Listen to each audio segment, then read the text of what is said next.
ನಮಸ್ತೆ ವೀಕ್ಷಕರೇ, ನಾವಿವತ್ತು ಬಳ್ಳಪದವು ಯೋಗೀಶ್ ಶರ್ಮಾ ಅವರ ಜೊತೆ ಇದ್ದೇವೆ. ಇವರು ಯಾರು ಅಂತ ಹೇಳಿದರೆ, ಸಮರಸ ಸುದ್ದಿ ಆರಂಭ ಕಾಲಘಟ್ಟದಲ್ಲಿ ಅಂದರೆ 4 ವರ್ಷಗಳ ಹಿಂದೆ ಯೋಗೀಶ್ ಶರ್ಮಾ ಬಳ್ಳಪದವು ಅವರನ್ನು ಸಮಗ್ರವಾಗಿ ಒಂದು ಸಂದರ್ಶನ ಮಾಡಿ ಪ್ರಸಾರ ಮಾಡಿತ್ತು. ಪುಳಿತ್ತಡಿ ಬದಿಯಡ್ಕದಿಂದ ಮುಳ್ಳೇರಿಯಕ್ಕೆ ಹೋಗುವಾಗ ಪುಳಿತ್ತಡಿ ಎನ್ನುವಲ್ಲಿ ಯೋಗೀಶ್ ಶರ್ಮಾ ಬಳ್ಳಪದವು ಅವರ ವಿಶಾಲವಾದಂಥ ಒಂದು ಸಂಗೀತ ಶಾಲೆ ವೀಣಾವಾದಿನಿ ಅಂತೇಳಿದೆ. ಬಹುಶಃ ನಮಗೆಲ್ಲರಿಗೂ ಗೊತ್ತಿರಬಹುದು. ಗೊತ್ತಿಲ್ಲ ಇದ್ದರೆ ಇವತ್ತೇ ಬಂದು ನೋಡಬೇಕಾದಂಥ ನಮ್ಮ ಜಿಲ್ಲೆಯ ಒಂದು ಅತ್ಯುತ್ತಮ ಒಂದು ಜ್ಞಾನ ಕೇಂದ್ರ ಅದು. ಅಲ್ಲಿ ಯೋಗೀಶ್ ಶರ್ಮಾ ಬಳ್ಳಪದವು ಅವರ ಸಂಗೀತ ಶಾಲೆ ಇದೆ. ಇಲ್ಲಿ ಸಂಗೀತ ಮತ್ತು ಸಂಗೀತ ಉಪಕರಣಗಳು, ವಿವಿಧ ಉಪಕರಣಗಳ ತರಬೇತಿ ನಿತ್ಯ ನಿರಂತರವಾಗಿ 365 ದಿವಸ ನಡೆಯುವಂಥ ಸ್ಥಳ. ಇವತ್ತು ಇಲ್ಲಿ ಏನಿದೆ ಅಂದರೆ ವಾರ್ಷಿಕವಾದಂಥ ಒಂದು ಉತ್ಸವ, ವೀಣಾವಾದಿನಿಯ ಯೋಗ ವೇದನಾದ ಯೋಗ ತರಂಗಿಣಿ ಅನ್ನುವಂಥ ಕಾರ್ಯಕ್ರಮ ಇವತ್ತಿಲ್ಲಿ ನಡೀತಾ ಇದೆ. ಇವತ್ತು ಆರಂಭ ಆಗಿದೆ. ಯೋಗೀಶ್ ಶರ್ಮಾ ಅವರು ಹೊಸತಾಗಿ ಒಂದು ಕಟ್ಟಡವನ್ನು ಕೂಡ, ಅಂದರೆ ನಮ್ಮ ಹಿಂದಿನ ಸಂಚಿಕೆಯಲ್ಲಿ 4 ವರ್ಷಗಳ ಹಿಂದೆ ನಾವು ತೋರಿಸಿದಂಥ ಕಟ್ಟಡ ಅಲ್ಲ ಇವತ್ತಿರುವಂಥದ್ದು. ಯೋಗೀಶ್ ಶರ್ಮಾ ಈಗ ಹೊಸತಾಗಿ ನೀವು ಒಂದು ಕಟ್ಟಡ, ದೊಡ್ಡ ವಿಶಾಲವಾದಂಥ ಒಂದು ವ್ಯವಸ್ಥೆ, ಒಂದು ವಿಶ್ವವಿದ್ಯಾನಿಲಯದ ರೀತಿಯಲ್ಲಿ ಮಾಡಿದ್ದೀರಿ. ಇದೇನು, ಇದರ ಬಗ್ಗೆ ಒಂದಷ್ಟು ಮಾಹಿತಿ ಕೊಡ್ಬೋದು? ಯಾಕಂದರೆ ಬಾಲಮುರಳಿ ಸರ್ ಹಲವು ವರ್ಷ ಹಿಂದೆ ಇಲ್ಲಿ ಬಂದಿರುವಾಗ ಅವರು ಕಚೇರಿಯ ಮೊದಲು ಮಾತು ಹೇಳಿದರು ಕೆಲವು. ಅದರಲ್ಲಿ ಇನ್ನು ಮುಂದೆ ಈ ಸ್ಥಳ ಬಾಲರಾಮವರಂ ಅಂತ ಹೇಳುವ ರೀತಿಯಲ್ಲಿ ಪ್ರಸಿದ್ಧವಾಗಲಿ ಅಂತ ಹೇಳಿ ಅವರು ಹೇಳಿದರು. ಅದರಲ್ಲಿ 2 ವಿಷಯಗಳು. ಬಾಲರಾಮವರಂ ಅಂತ ಹೇಳುವಂಥದ್ದು ಬಾಲಮುರಳಿಯ ಫಸ್ಟ್ ಹೌದು ಬಾಲಮುರಳಿ, ಅದರಿಂದ ಅದರ ಹಾಫ್, ಮತ್ತು ರಾಮವರ್ಮ ಪ್ರಿನ್ಸ್ ರಾಮವರ್ಮ ಅವರ ಸೆಕೆಂಡ್ ಹಾಫ್. ಹೌದು, ಹಾಗೆ ಎರಡು ಸೇರಿ ಬಾಲರಾಮವರಂ ಅಂತ ಹೌದು, ಹಾಗೊಂದು ಅವರು ಹೆಸರು ಹೇಳಿದ್ರು.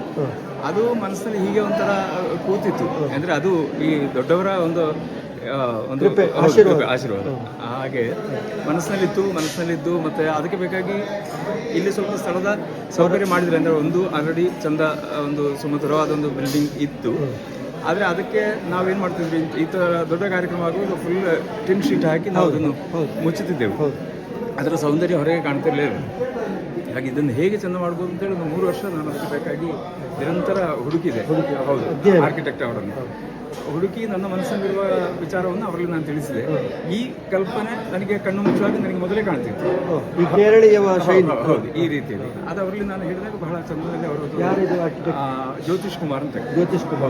ಕೇರಳ ಹೌದು, ಕ್ಯಾಲಿಕಟ್ನ. ಇಲ್ಲಿಗ ಏನೆಲ್ಲ ನಿಮ್ಮದು ಯಾವ ರೀತಿಯ ವ್ಯವಸ್ಥೆಗಳು? ಅದೇ ಈಗ ಇಲ್ಲಿಗ ತ್ರಿಶಾಲ ಅಂತ ಹೇಳುವ ಈ ಒಂದು ಇದಕ್ಕೆ ಹೆಸರು ತ್ರಿಶಾಲ. ಹೌದು, ಇಲ್ಲಿ 3 ಭಾಗಗಳಲ್ಲಿ ಕೂತು ಕೂಡ ಇಲ್ಲಿಯ ಈ ಕಾರ್ಯಕ್ರಮ ವೀಕ್ಷಿಸಬಹುದು. 3 ಬದಿಯಿಂದಲೂ ಕುಳಿತು ವೀಕ್ಷಿಸಬಹುದು. ಇದರ ಪ್ರಧಾನ ಸಂಗತಿ ಅಂದರೆ ಪ್ರಕೃತಿಯನ್ನು ನಮ್ಮ ಜೊತೆಗೆ ಇಟ್ಟುಕೊಂಡು ಒಂದು ಕೇಂದ್ರ. ನಾವು ಸಾಧಾರಣ ಪ್ರಕೃತಿಯನ್ನು ಹೊರಗಿಟ್ಟು ನಾವು ವಾಸ ಮಾಡುದು. ಇದು ಪ್ರಕೃತಿಯನ್ನು ಒಳಗಿಟ್ಟುಕೊಂಡು ನಾವು ವಾಸ ಮಾಡುದು. ಅಂದ್ರೆ ನಾನೇ ಅದಾಗಿ ಅಲ್ಲ, ಅದ್ವೈತದ ಆ ಒಂದು ಸಂಗೀತವೇ ನಾನಾಗಿ, ತತ್ವಮಸಿ ಸಂಗೀತವೇ ನಾನಾಗುವಂತ. ಸಾಮಾನ್ಯವಾಗಿ ಈಗ ಈ ಒಟ್ಟು ಈ ಹೊಸ ಕಟ್ಟಡ ಇದೆಲ್ಲ ಸೇರಿ ಒಟ್ಟು ಎಷ್ಟು ಖರ್ಚು ತಗಲಿದೆ? ಇದು ಸಾಮಾನ್ಯ ನಾವು ನಮ್ಮ ಇಂಜಿನಿಯರಿಂಗ್ ಹೇಳುವ ಪ್ಲಾನ್ನಲ್ಲಿ ಬಂದದ್ದು ಒಂದು 74 ಲಕ್ಷ ರೂಪಾಯಿ. ಆದರೆ ಹಳೆ ಕನ್ಸ್ಟ್ರಕ್ಷನ್ ಕೂಡ ಸ್ವಲ್ಪ ಆಲ್ಟ್ರೇಷನ್ ಮಾಡಬೇಕಾಗಿ ಬಂತು, ಮೇಲೆ ಇರುವಂಥ ವ್ಯವಸ್ಥೆಗಳು. ಹಾಗೆ ಒಂದು 1 ಕೋಟಿ ವೆಚ್ಚ ಮಾಡಿ ಇದು ಮಾಡಿದ್ದು. ಇದಕ್ಕೆ ಸರ್ಕಾರದ ನೆರವು ಅಥವಾ ಕರ್ನಾಟಕ ಸರ್ಕಾರದಿಂದ ಒಂದು 50 ಲಕ್ಷ ಅನುದಾನ ಸಿಕ್ಕಿತ್ತು. ಕರ್ನಾಟಕ ಹೌದು ಸಿಕ್ಕಿದೆ. ಆದರೆ ಬಾಕಿ ಒಂದು 50 ಬಾಕಿ ಉಳಿದಿತ್ತು. ಅದರೊಂದು 15ರಷ್ಟು ದಾನಿಗಳು ಕೊಟ್ಟಿದ್ದಾರೆ. ಮತ್ತೆ ಬಾಕಿ ಇದ್ದದ್ದೆಲ್ಲ 1000 ರೂಪಾಯಿದಲ್ಲಿ ಈಗ ಇಲ್ಲಿ ಎಷ್ಟು ವಿದ್ಯಾರ್ಥಿಗಳು ಅಧ್ಯಯನ ಮಾಡ್ತಿದ್ದಾರೆ? ಇಲ್ಲಿ ನಮ್ಮ ಇದು ಗ್ರಾಮೀಣ ಪ್ರದೇಶ ಆದ್ದರಿಂದ ಸ್ವಲ್ಪ ಕಡಿಮೆ ಇದ್ದಾರೆ. ಆದರೂ ಒಂದು 20-25 ಜನ ಇದ್ದಾರೆ. 25 ಮಂದಿಯನ್ನು ನೀವು ಕಲಿಸಿಕೊಂಡು ಕೊಂಡೋಗ್ತಾ ಇದ್ದಾರೆ.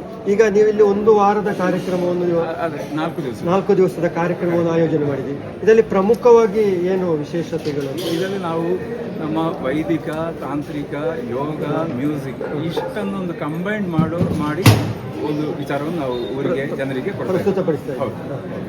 ಇಲ್ಲಿಗೆ ಈ ಕಾರ್ಯಕ್ರಮಕ್ಕೆ ಒಟ್ಟು ನಿಮ್ಮ ಈ ಸ್ಥಳೀಯರ, ಯಾಕಂದರೆ ನಮ್ಮ ಯಾವುದೇ ಒಂದು ಕಾರ್ಯಕ್ರಮ ಯಶಸ್ವಿ ಆಗಬೇಕು ಅಂತಾದರೆ ನಮ್ಮ ಮನೆಯಲ್ಲಿ, ನಮ್ಮ ಮನದಲ್ಲಿ, ಪರಿಸರದಲ್ಲಿ ನಮಗೊಂದು ಬೆಂಬಲ ಬೇಕು. ಈ ಪರಿಸರದ ಬೆಂಬಲ ಸಹಕಾರ ಹೇಗಿದೆ? ಅಲ್ಲ, ಅದರ ಬಗ್ಗೆ ನಾನು ಏನು ಹೇಳಲಿಕ್ಕಿಲ್ಲ. ಯಾಕಂದ್ರೆ ಹೊಸ ಒಂದು ಪ್ರಯೋಗ ಆದ್ರಿಂದ ಇದೆಲ್ಲರೂ ಕೂಡ ಸ್ವೀಕರಿಸಿಕೊಳ್ಬೇಕು ಅಂತ ಇಲ್ಲ.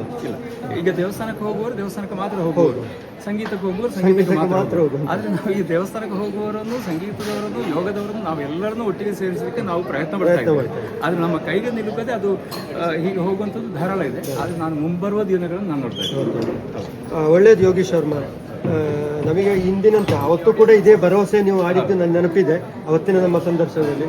ಇವತ್ತು ಅದೇ ಒಂದು ಆ ಭರವಸೆಯ ಒಂದು ಏನು ಪ್ರಸನ್ನ ಚಿತ್ತವಾದಂಥ ಮುಖದೊಡನೆ ನಿಮ್ಮ ಆ ಭಾವ ಎನ್ನುವಂಥದ್ದು ಮುಂದಿನ ದಿನಗಳಲ್ಲಿ ಇಲ್ಲಿ ಒಂದು ನಿಜವಾಗಿ ಯೋಗ ಏನು ಯಾಗ ಸಂಗೀತ ಇವೆಲ್ಲವನ್ನು ಜೊತೆ ಸೇರಿಸಿ ಒಂದು ಅದ್ಭುತವಾದಂಥ ಪರಿಸರ ನಿರ್ಮಾಣ ಮಾಡಲಿಕ್ಕಿದೆ ಎನ್ನುವ ಆ ಒಂದು ಭರವಸೆ ಸಮರಸ ಸುದ್ದಿ ಕೂಡ ಇದೆ. ಇಷ್ಟು ಹೊತ್ತು ನಮ್ಮ ಜೊತೆ ಮಾತನಾಡಿದ್ದಕ್ಕೆ ನಿಮಗೆ ಅಭಿನಂದನೆಗಳು. ಇದೆಲ್ಲ ಗುರುಗಳ ಆಶೀರ್ವಾದ ಅಂತ ಮಾತ್ರ ನಾನು ತಿಳ್ಕೊಳ್ಳೋದು. ಇದೆಲ್ಲವೂ ಅವರ ಒಂದು ಕೃಪೆ, ಗುರುತ್ವ ಇಲ್ಲ ಇದ್ರೆ ಇದು ಯಾವ್ದು ನಡೆಯುತ್ತೆ. ಎಲ್ಲ ಗುರುಗಳಿಗೆ ಸಮರ್ಪಣೆ ವಂದನೆಗಳು. ಮುಂದೆ ಇದನ್ನು ಸ್ವಲ್ಪ ನೋಡ್ಲಿಕ್ಕಿದ್ದೇವೆ ನಾವು, ಇದರ ಯಾವ ರೀತಿ ಎಲ್ಲ ಇದೆ. ಇಲ್ಲಿ ಇದು ಮೇಲೆ ವೇದಿಕೆ ಬಾಲಮುರಳಿ ಸರ್ ಹಾಡಿದ ವೇದಿಕೆ, ವಿದ್ವಾನ್ ಬಾಲಮುರಳಿ ಕೃಷ್ಣ ಅವರು ಹಾಡಿದಂಥ ವೇದಿಕೆ ಈಗ ನಾನು ಕಾಣ್ತಾ ಇದ್ದೇವೆ. ಪ್ರಧಾನ ವೇದಿಕೆ ಇದರಲ್ಲಿ ಮೊದಲು ಇದಕ್ಕೆ ಸನ್ಶೇಡ್ ಇರಲಿಲ್ಲ, ಇದು ಫುಲ್ ಈಗ ಇದಕ್ಕೆ ಹಂಚಿ ಬಂದಿದ್ದರಿಂದ ಅದಕ್ಕೊಂದು ಕಾಂಬಿನೇಷನ್ ಬರಲಿಕ್ಕೆ ಅದಕ್ಕೊಂದು ಸನ್ಶೇಡ್ ಮಾಡಿದೆವು. ಮತ್ತು ಮೇಲೊಂದು ದೇವಿ ಒಂದು ಸಾನ್ನಿಧ್ಯ, ವಿದ್ಯಾ ಅಥವಾ ಸಂಗೀತ ಅಧಿದೇವತೆ ಶಾರದೆಯ ಲಕ್ಷ್ಮಿ ಒಂದು ಶಾರದ ಲಕ್ಷ್ಮಿ ಈಗ ಸ್ವಲ್ಪ ಸಾಂಬತ್ತಿಕವಾಗಿ ಅಲ್ಲ ಬೇಕು, ಅದು ಅಗತ್ಯ, ಅದು ಬೇಕು. ಮತ್ತೆ ಇದು ನಮಗೆ ಕೂತು ಕೇಳುವವರಿಗೆ ಕೂತು ಕೇಳಿ ಇದು ಮಣ್ಣು ಕಲ್ಲು ನೋಡಿ, ಇದಕ್ಕೆ ಯಾವುದೇ ಪ್ಲಾಸ್ಟರಿಂಗ್ ಮಾಡಲಿಲ್ಲ, ಸಹಜವಾಗಿ ಕಲ್ಲನ್ನಾಗಿ ಇಟ್ಟು ಸ್ವಲ್ಪ ಮಣ್ಣಿನಿಂದ ಪ್ಲಾಸ್ಟರ್ ಮಾಡಿದ್ದಾರೆ ಅಷ್ಟೇ. ಬಹಳ ತಂಪಾದ ವಾತಾವರಣ. ಆಮೇಲೆ ಇದಿಷ್ಟು ನಮಗೆ ಎಲ್ಲರಿಗೂ ಕೂತುಕೊಳ್ಳಿರುವಂತಹ ತ್ರಿಶಾಲ. ಹೌದು, ಕೇರಳದ ಸಂಪ್ರದಾಯ ತ್ರಿಶಾಲ ಅಂತ ಹೇಳ್ತಾರೆ. ಇಲ್ಲಿ ಒಂದಷ್ಟು 3 ಕಡೆಗಳಲ್ಲಿದೆ, ಅದರಿಂದ ತ್ರಿಶಾಲ. ಇದು ಒಂದು ಸಾಂಸ್ಕೃತಿಕ ಭವನ, ಸಾಂಸ್ಕೃತಿಕ ಸಂಗೀತ ಸಾಂಸ್ಕೃತಿಕ ಭವನ ಅಂತ ಇಲ್ಲಿ ಹೆಸರಿಟ್ಟಿದೆ. ಇದು ನಾಳೆ ಉದ್ಘಾಟನೆ ಆಗಲಿಕ್ಕಿದೆ, ಹೊಸತಾಗಿ ನಿರ್ಮಿಸಿರುವುದು. ಸುಮಾರು ಒಂದು 1000 ಜನ ಕೂತ್ಕೊಳ್ಬಹುದು, 1000 ಜನ ಕೂತ್ಕೊಳ್ಳುವ ವಿಶಾಲವಾದ ಸಭಾಭವನ ಇದೆ. ಇದು ಮೇಲಿನ ಮಹಡಿಗೆ ನಾವು ಹತ್ತಿ ಹೋಗ್ತಾ ಇರೋದು. ಹೌದು, ತುಂಬಾ ಕಷ್ಟ ಆಗ್ತಿತ್ತು. ಇದೀಗ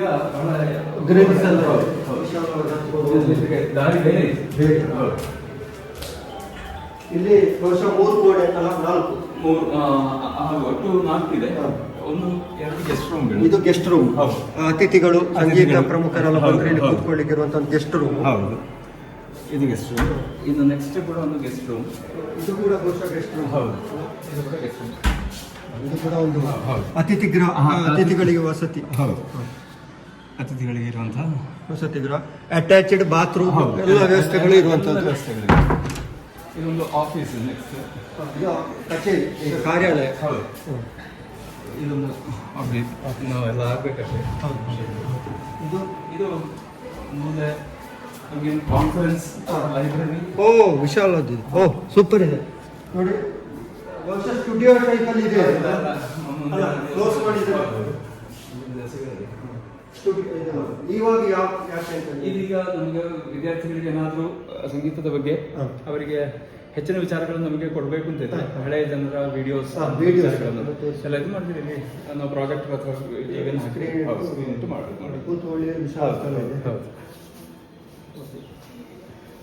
ಶೈಲಿಯ ನೋಡಿ.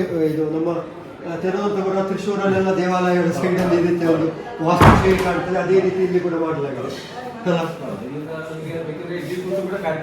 ವೀಕ್ಷಿಸಬಹುದು ಧಾರಾಳ ವೇದಿಕೆ ಇದು.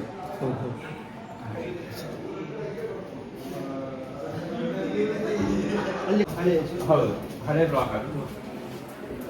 ಇಲ್ಲಿ ಕೆಳಗಿನ ಬೇರೆ ಅಥವಾ ಇದಿತ್ತಲ್ಲ ಸ್ಟೇರ್ಕೇಸ್ ಅನ್ನು ನಾವು ಕಟ್ ಮಾಡಿ ಅದನ್ನು ಇಲ್ಲಿ ಜಾಯಿನ್ ಮಾಡಿ ಇಲ್ಲಿ ಒಂದು ಬ್ರಿಡ್ಜ್ ತರ ಮಾಡಿದ್ದೇವೆ. ಇಲ್ಲೊಂದು ನಮಗೆ ಎಲ್ಲ ಕೂತು ಮಾತಾಡಿ ಇಲ್ಲಿ 3, ಒಂದು ಅಲ್ಲದಿ, ಸಿದ್ಧಿ, ಸರ್ವೇಶ್ವರಿ, ಇದೆಲ್ಲ ಗೆಸ್ಟ್ ರೂಮ್ಗಳು. ಗೆಸ್ಟ್ ರೂಮ್ಗಳು ಅಲ್ಲಿ 2, ಇಲ್ಲಿ 3, 5 ಕೆಳಗೆ ಇಲ್ಲೊಂದು ವಿಶಾಲವಾದಂಥ ಸಭಾಂಗಣ ಇದೆ. ಇವಾಗ ಇಷ್ಟೊಂದು ಕಾರ್ಯಕ್ರಮ ನಡೆದಿದೆ. ಇಲ್ಲಿ ಇನ್ನೊಂದು ಸಭಾಂಗಣ ಇದೆ, ಬೆಳಕಿನ ವ್ಯವಸ್ಥೆ ಇದೆ, ಒಳ್ಳೆಯ ಇಲ್ಲಿದೆ. ಯಾವುದು ಧ್ವನಿವರ್ಧಕ ಧ್ವನಿವರ್ಧಕ ಇದೆ, ಎಲ್ಲೋ ಇಲ್ಲೇ ಇದೆ. ವಿಶಾಲವಾದಂಥ ಸ್ಟೇಜ್ ಕೂಡ ಇದೆ, ರಂಗ ಇದು ಕೂಡ ಇದೆ, ಉತ್ತಮ ವ್ಯವಸ್ಥೆ ಇದೆ ಅಲ್ಲ. ಇದಕ್ಕೆ ಓಂಕಾರಿ ಅಂತ ಹೆಸರು. ಓಂಕಾರಿ ಎನ್ನುವಂಥ ಸಭಾಂಗಣ ಒಳ್ಳೆಯದು. ಲೈವ್ ಕೂಡ ನೀವು ಇಲ್ಲಿಂದಲೇ ಮಾಡ್ತೀರಿ. ಮಾಡ್ತಾರೆ. ಒಳ್ಳೆಯದು ಯೋಗೀಶ್ ಶರ್ಮ ಅವರೇ, ನಿಮ್ಮ ಈ ಶ್ರಮ ಅತ್ಯಂತ ಅದ್ಭುತವಾದ. ಕಾಸರಗೋಡು ಜಿಲ್ಲೆಯಲ್ಲಿ ಕಲಾ ಪ್ರಕಾರದಲ್ಲಿ ಇಷ್ಟೊಂದು ಮಾಡಿದವರು ಯಾರಿಲ್ಲ ಅಂತ ಅನಿಸ್ತದೆ ನನಗೆ. ನೋಡುವ